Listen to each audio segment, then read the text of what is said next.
Warga masih ada yang di sana di pengungsian. Ya, dari sini bisa ambil perahu. Bisa ambil perahu.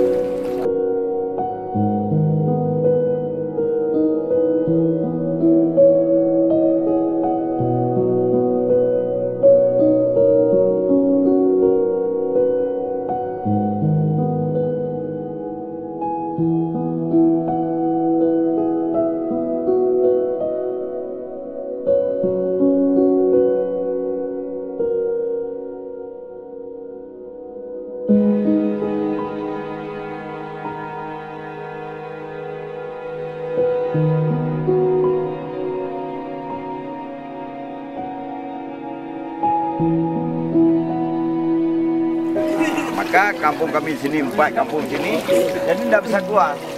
Ya, isolasi ya. Harus pakai perahu.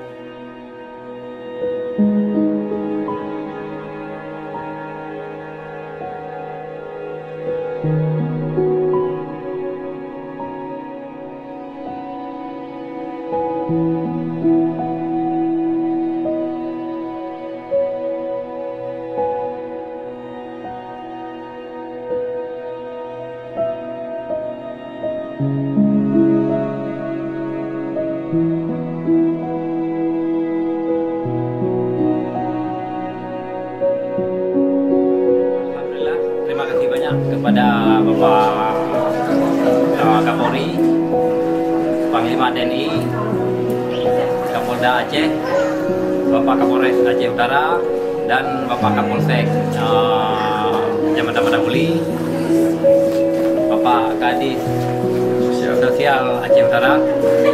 Terima kasih atas bantuannya untuk kami beberapa kampung yang telah mengantar sedikit bantuan.